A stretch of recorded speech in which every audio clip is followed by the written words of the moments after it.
Welcome to Ballet Bites. Today's deep dive is all about the debates stirring up the ballet studio, from when to start pointe to keeping costs from pirouetting out of control. I'm really excited about this. So much ground to cover. Where should we begin? Let's start with the age and readiness debate. There's growing concern from pediatric physios that starting pointe before 12 can seriously risk damaging growth plates. They cite a March 2024 study that warns young dancers' bones are still soft and vulnerable. Right, so basically we're saying if a studio is pushing a 9-year-old into pointe, they better have some serious clinical validation behind it? Exactly. If a studio brags about young swans taking pointe, you ought to ask for receipts, x-rays, strength assessments, the whole package.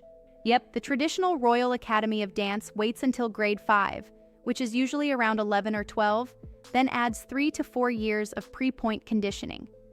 That definitely sounds like the safer approach. But some teachers do say that, strength and supervision can outweigh age. What do you think about that? Well, it's a bit of a gamble, really. Sure, strength training can help, but the risks to lifelong foot health make me lean towards caution. Fair enough. Safety first. Now on to tech making pointe safer. What's the latest there? Tech is making some exciting leaps. Johns Hopkins introduced PointeSense on June 17, 2025. These tiny pressure sensors slide under your insole and track weight distribution, alerting you if you're misaligning your metatarsals or winging your ankle.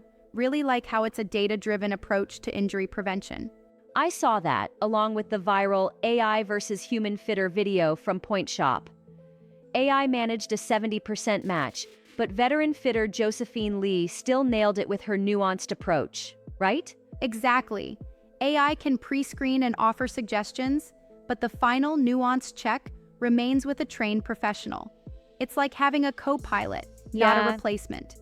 Using sensors as a coach makes perfect sense. That's interesting, although I wonder if relying on tech too much might lead to a false sense of security among dancers. Good point. And I kind of challenge that notion. I'd say it's about balance, using tech for guidance while still valuing professional expertise. Without the human touch in assessing nuances like bunion flare or the subtleties of heel curvature, we might lose some finesse. Absolutely, tech can help, but dance is an art and requires that personal connection. Now moving on to the beginner shoe showdown.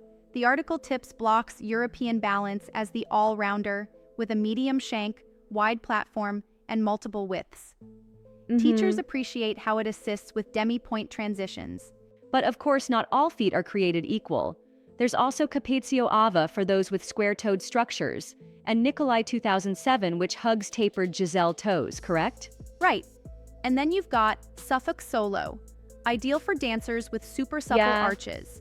Plus, emerging high-tech polymer options like Gaynor Minden, known for its shock-absorbent foam, and Actable's modular, 3D printed act points promise durability and less pain, though some critics argue they might mute the classic snap and line of a traditional shoe. It sounds like a real balancing act, finding that sweet spot between innovation and maintaining ballet's traditional aesthetic. Exactly. Sort of like pointe dating. Start with a trusted classic, then test the high-tech once your technique stabilizes. You don't want to sabotage your foundation. True that. Now, what about sustainability? You mentioned there's a growing push for eco-friendly options in pointe shoes. Yes, sustainability in ballet footwear has become a big deal. Pointe shoes usually have a very short lifespan, landing in landfills faster than confetti at a performance. Initiatives range from recycling programs, like in Dallas, where dancers have been dropping shoes into repurposed bins for a decade, to brands experimenting with biodegradable satins. I love that idea, especially since waste reduction is crucial in every field these days. And one buzzworthy trend for 2025 is modular design. Actable, for example, lets you swap out a worn toe box without trashing the entire slipper. European conservatories reported a 40% drop in waste during pilot studies.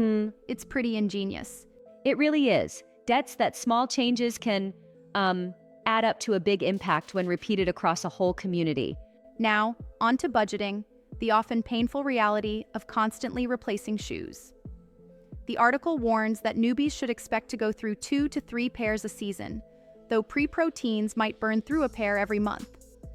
We're talking around $100 to $130 per pair in many US cities. And that doesn't factor in extras like toe pads, spacers, and even professional sewing repairs. It all adds up fast. Right on. The annual cost can easily hit $1,500. The article suggests several hacks to manage the expense: buying ribbons and elastics in bulk, scheduling fittings during sales, tracking wear hours with a dance journal, and even using hardener like jet glue to extend the life of the shank, provided it doesn't affect that crucial demi-point bend. I like that approach, treating it like a well-planned schedule, almost like maintenance on a prized car. You wouldn't ignore service intervals, would you? Definitely not. And a novel idea is crowdsourcing through studio shoe sponsorships. Kind of like soccer teams selling candy bars, dancers can have relatives chip in per performance. That's both creative and supportive. It builds community while easing financial burdens. Now let's do a rapid-fire recap. Age, ideally, wait until 12 unless there's bulletproof clinical evidence. Tech, sensors and AI are, handy mentors, not substitutes. Shoe models, start with a trusted option like Bloch's European Balance, but be open to testing newer designs as you grow. Sustainability, embrace modular and eco-friendly tweaks to keep our planet and pliés in great shape. Budget, plan ahead for all the hidden costs. That sure ties it all together. The golden rule remains: always value teacher approval and a professional fitting. They're non-negotiable. Right, because nothing is worth risking an injury or compromising technique, faster than one can say ankle sprain. It's like having a built-in safety net for your art. Absolutely. And while tech is a great support tool, it doesn't replace the human intuition and experience of a seasoned fitter. Agreed. While sensors and AI can guide you, there's an art to feeling the right alignment, like a dance of numbers and nuance. Yeah. You really need that personal touch. It almost reminds me of cooking. Tech can measure ingredients perfectly, but the chef knows when it's just right.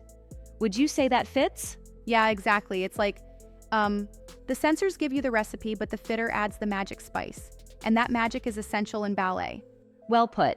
And overall, it seems like the industry is evolving thoughtfully, balancing tradition with innovation, sustainability, and cost-effectiveness. Indeed. And for everyone tuning in, if you've got burning questions or even a Pointe horror story, do share them on our socials. Your experience helps keep this conversation as dynamic as a well-placed fouette. And don't forget to like, subscribe, and drop a comment, good or bad. We're here to learn and to dance through the challenges together.